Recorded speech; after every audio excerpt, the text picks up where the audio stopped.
Welcome to That's Based. Happy Monday. It is the Unsolicited Advice segment. I'm your host, as always, Caleb Salvatore, reporting from somewhere underground. We are laughing our way through the end of days. Brought to you by Outlaw Streamers, along with our friends over at Blood of Tyrants Wines. Drink bloodofTyrants.com with the promo code BASED, B-A-S-E-D, like the title of the show.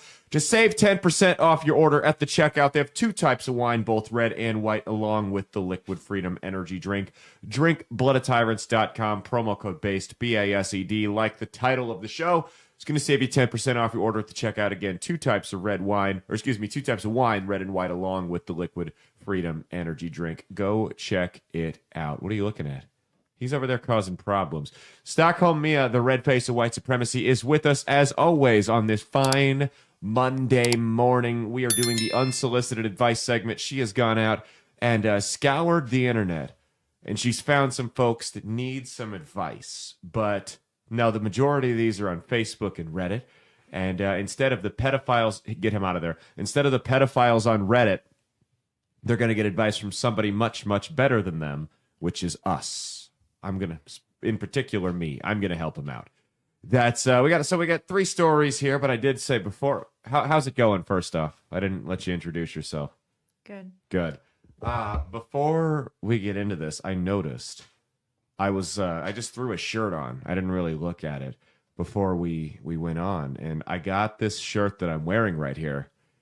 I think it was my freshman year of high school. And it's actually featuring one of the biggest fans of the show, has a picture on it.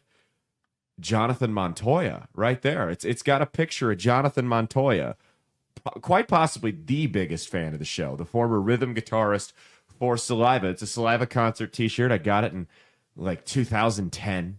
Like I said, my freshman, or 2009, 2010. And yeah, it's a Jonathan Montoya concert t-shirt. So his face is at least on it. Should we send Jonathan a shirt with a picture of me on it so we can be even? Yes. Yeah. So when he plays the next high school prom, because the band that was scheduled to play it had the rhythm guitarist bow out due to mono or something like that, he can hop on there and pull up in one of my shirts. I think that'd be a good idea. We'll send it to you free. Don't worry. I know the state fair circuit hasn't had you on in a while, so you probably don't have a lot of work right now. I'm not going to ask you to pay for it, but God, I hope he sees this. Okay. Well, do you have anything to say about these three people we got on here looking for help? I've got a really nasty one. Is it this first one from Species 14 on Reddit? Probably. Says, how to discuss bad hygiene with my girlfriend. Is this the one? Yeah. I'm sorry, I'm obsessed with my new cup from a company that's not a sponsor, so they won't get a shout out from me, but this is phenomenal. It says, all right, he's 24 male, his girlfriend's 21 female. He's very lazy when it comes to taking care of herself. She goes days without showering, despite being in a physical profession, dancer, and occasionally going to the gym with me. This has been as bad as 5 days without showering while being physically active and sweating each of those days. During this time, she stated she wanted to shower but lacked the time. What do you mean you don't have time? If you don't have time to shower, you need to stop doing a couple of things. I mean, there's some really basic functions of being, not even functions, expectations that come with being a human being, and showering is certainly one of them. I mean, even if you're in that much of a rush and you can't, can you at least do a sponge bath? Now, that's not a substitute for a shower. That buys you time, for the record. I mean, listen, I've showered in truck stop showers, gyms. I mean, it's not ideal, but you make it work when you're in a pinch for time. Showering is a non-negotiable. Now, I'm not going to sit up here and lie to you and tell you that I've showered every day of my life, because I haven't. I'm sure there's days where I've done nothing, and I just laid on the couch all day and didn't take a shower till the next morning. I mean, kind of a piece of shit for doing that, but that's not to this extent here. It's if I go to the gym or anything that involves physical strenuous activity to the point where I'm sweating, I'm taking a shower as soon as I get home. As soon as I get home, I will not sit in my own rot. That's disgusting.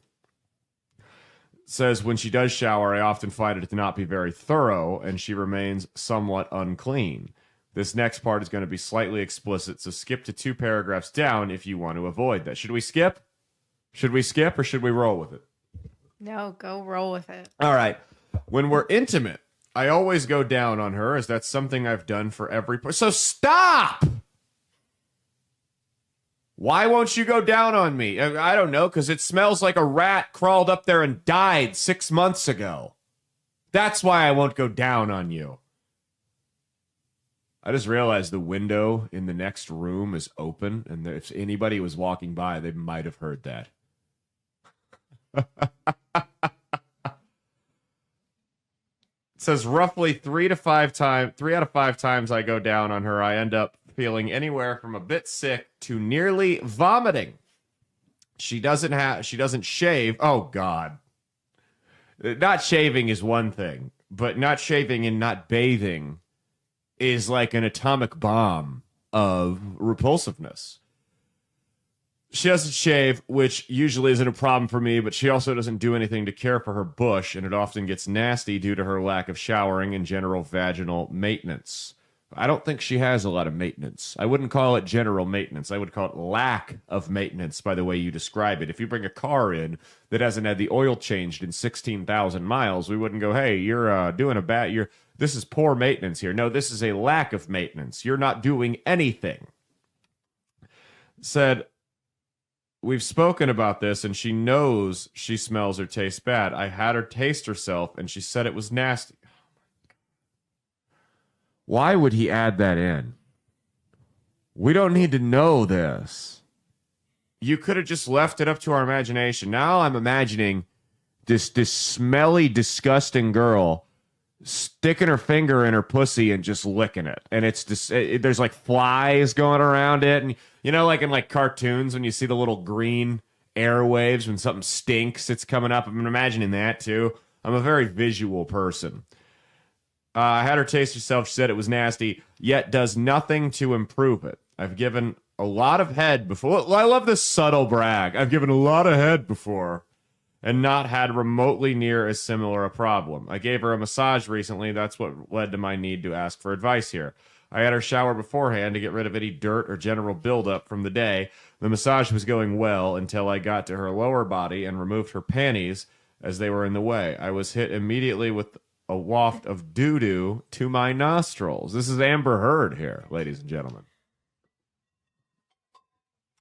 There was nothing visible on her anus, so he inspected. Because when I smell shit, the first thing I do is start digging. He spread her butt cheeks apart and started looking around. He's got like a magnifying glass and a flashlight.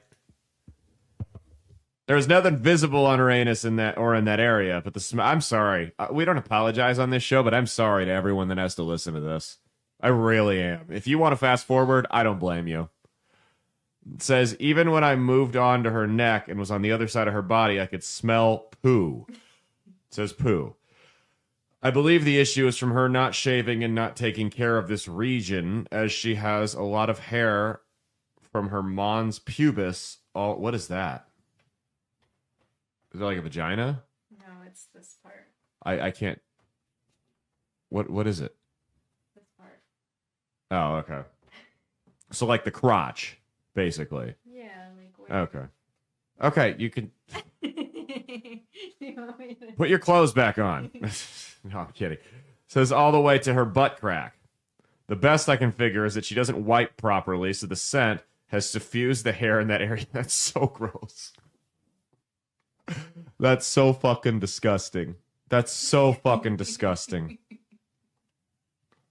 If this were a man, I would be disgusted. And men get more leeway in terms of general hygiene than women do. There's no excuse here. None. Says, to be clear, my problem is not with her pubic hair. Okay, you fucking made that clear. You don't mind the bush. You're such a big fan of the bush, you want to destabilize a third world Middle Eastern country, lie about it having weapons of mass destruction, and then invade it for oil. We get it. You like the bush. To be clear, my problem is not with her pubic hair. George Bush doesn't care about black people. To be fair, or to be clear, my problem is not with her pubic hair. I've gone down on girls with plenty. And here's another humble brag. Yeah, of the 77 girls I fucked, I've never run into this problem before. Yeah, man, I keep getting paper cuts when I'm counting my millions of dollars. Shut up. Says, first off, this guy's on Reddit, so I refuse to believe he's ever gone down on anyone until this girl right here. That's why I want to make that clear. It says, I've gone down on girls with plenty of pubic hair before with no problem. My issue is the lack of hygiene and how she smells.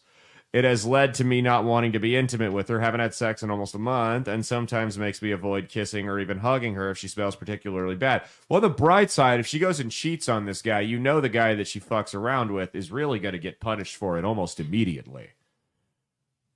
Please don't mention breaking up with her because of this, as that is something I'm capable of deciding on. If it gets to this point, I feel too burdened / put off.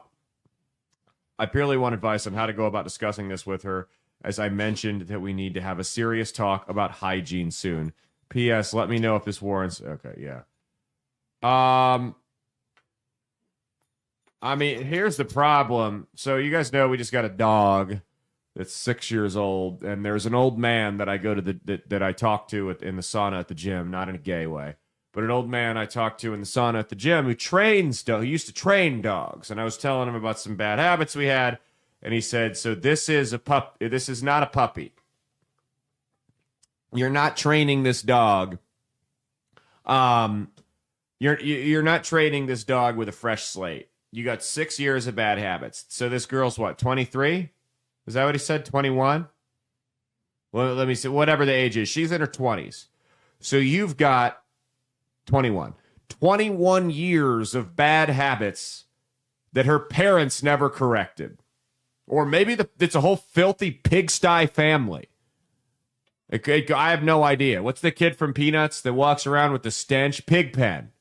She's Pigpen. I mean, maybe it's a whole Pigpen family here.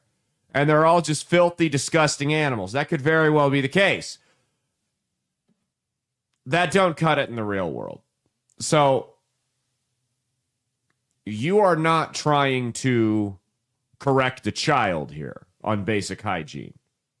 Because this really is. This is basic hygiene. Smelling this disgusting everywhere you go is a matter of basic hygiene. You're not trying to teach a child basic hygiene. You're trying to correct an adult that has made 21 years of poor hygienic decisions. And what he told me with that dog is he's like, you don't get to do little corrections here and there. It has to be drastic. This is the same thing. It's got to be drastic. I'm going to tell you this right now, man. Next time you're going down on her, if you feel the need to puke, don't spare her. All over her chest. I'm talking projectile vomit onto her. She still won't shower after. You need to drive the point. I am so serious. Drive the point home. Because I know you said don't even tell me to break up with her. Eventually, this is what that's going to lead to if this doesn't get corrected. Because it's a lack of the fact that you've pointed it out and she continues to fail tells me that she has a lack of respect for you. Because it's a serious problem. It's not like you're being controlling and you're saying, I don't want you to hang out with your friends and this and that. No, it's a pretty reasonable request. And the fact that she can't do it for you demonstrates a lack of respect on her end. And it's also a lack of respect for herself, too, if you really think about it. I mean, you shouldn't want to stink everywhere you go. I don't think that's unreasonable. But you've got to drive the point home. Drive the point home. I mean, I'm talking, you get like a can of Febreze and spray that bitch with it before you walk out the house. If she stinks. I mean, you may, if she's not going to listen to you, if you want to save this relationship, you're going to have to gamble the relationship at the same time. You're going to have to be such a dick about how bad that she smells that you're going to risk her leaving you for being an asshole. Am I right here? Is there another way to go about this that I'm not thinking? No. Unless he actually breaks up with her. But then if he were to break up with her, she would be crying around to everybody, calling him an asshole. Yeah, but she'll always be the smelly bitch. Stinky. All right, next one here. Am I the asshole for telling my son-in-law is in quotes, don't know why, he can't park a Tesla here? Oh boy, we know where this is going. So my husband and I are both federal employees for now. Ha ha, you're damn right. For now. Bye-bye. It says we both work 60 plus hours a week. I'm not currently happy with the political climate for obvious reasons, but we're dealing with it. My daughter's been dating a young man going on 5 years now. They're both in their early 20s and going to college because his parents are not the most supportive. And they seem serious about each other. I've let him live in my house the last couple of years for free while he's going to school. I want them to have the best start to life they possibly can. All right, cool. He works part-time, pays for most of his essentials. He's welcome to eat any groceries I buy and can even request stuff, and I'll get it. And when I buy food, he's always included. Outside that, he's mostly self-sufficient. So outside of rent and groceries and utilities and working a full-time job, he's totally self-sufficient, right? My daughter recently mentioned he's interested in buying a used Tesla from a friend. I'm okay with most cars, but the current... Oh, my God. How are you idiots triggered by a car? How stupid and low IQ are you people that a car can send you into a fit of rage? You know the best part about this? He's not buying it new. He's buying a used Tesla from a friend. Elon Musk will not receive $1 out of this transaction. Unless the friend is Elon Musk. The current climate and being a federal employee, this made me immediately say absolutely not. I don't mean he can't buy it, but I don't want to see it in my driveway daily. So I said if he does, he just can't park it here. My daughter thinks I'm overreacting. You are. Surprise, surprise. You are the asshole. And I know that the pedophiles and trannies on Reddit did not tell her she was because they all think Elon's Hitler or whatever. You're the asshole here. You're letting politics, and not even... This isn't even politics. You're just being stupid. I'm sorry that you're such a fragile... And far be it from me to side with a guy who's clearly being a mooch right now. But that's not the point here. You're triggered by a vehicle. Not even a vehicle. The logo on the front end of a vehicle. That's all it takes. They're like 4 inches tall. And that pisses you off. The fact the guy's getting a used car. Are Teslas good? I don't know. Are they good cars? Your brother had one. I mean, it was nice. I don't know if they ever had any problems with it, but it was good. See, I feel like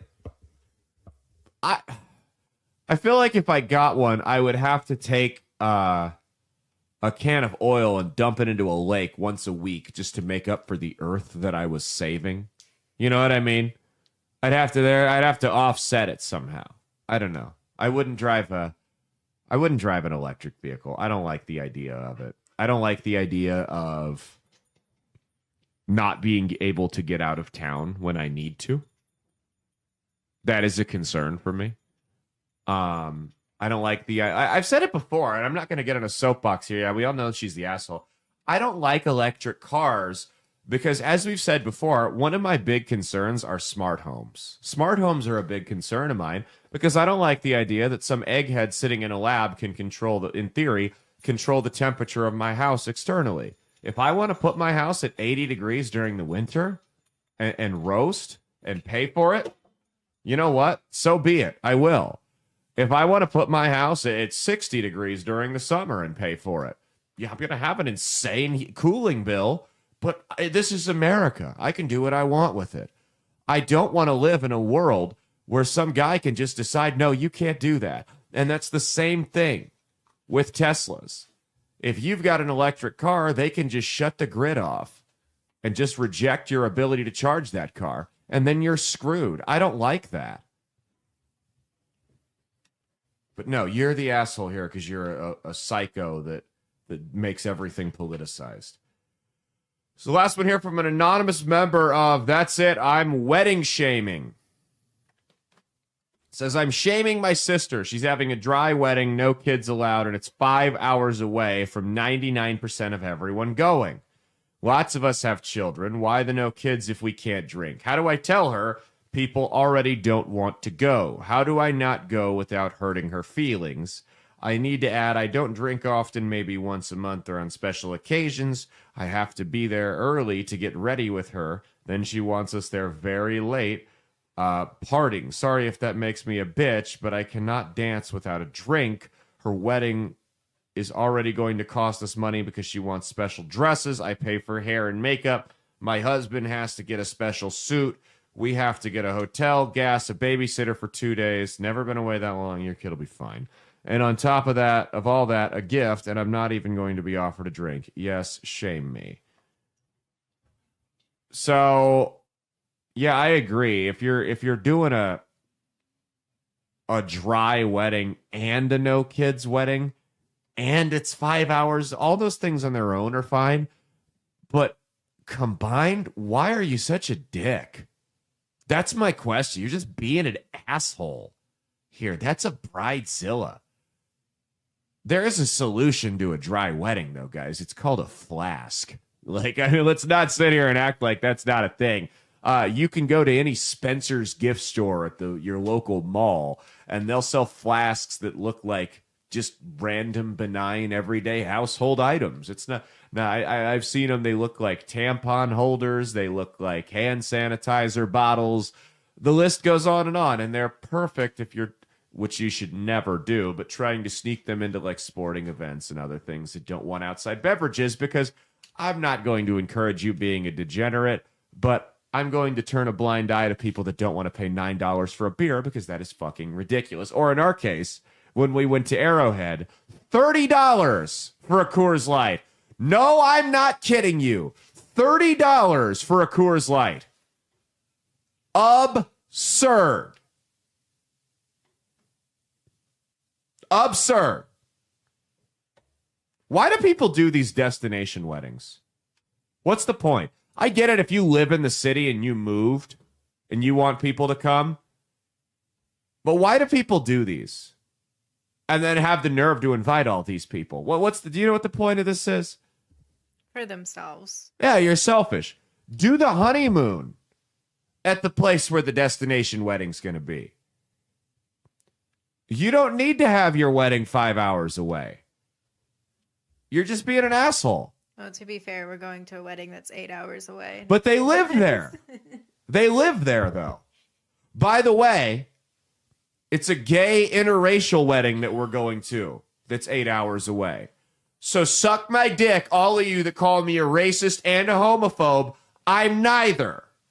Okay? Fuck you. Okay, that's better. Yes, your sister's an idiot. You're an idiot for going along with it. What you do, here's what you do. You get everybody together and you just beat the living shit out of her. And that's how you solve. No, you get everyone together and you say, hey, if you two want to go off and do your own thing and elope, that's fine. We'll throw you a party back here. We can't afford to do this. This is way too many moving parts. If you don't want drinking at that's fine. And she can have her day. But if everyone's really this upset about it, then I think you should all boycott it. And it'll put it into perspective. Is it about her having her perfect day, or is it about her being surrounded with the people she cares about the most on her day? And anyone who's planning a wedding should heed that same advice. What's it really about for you? That's been our show. We will see you guys on Wednesday. It's WTF Wednesday this Wednesday, so we're going to take a break from politics and social commentary, and we're going to talk about aliens and ghosts. I actually found a really good one. We're going to talk. This fucking picture creeped me the hell out. Like, it gave me nightmares. It was that bad. Put chills down my spine. It takes a minute, but when you see it, you're like, oh my God, what the hell did I just look at? So that's going to be WTF Wednesday. So tune in for that. We will see you guys then. Cheat on your taxes, not your spouse, and stay based.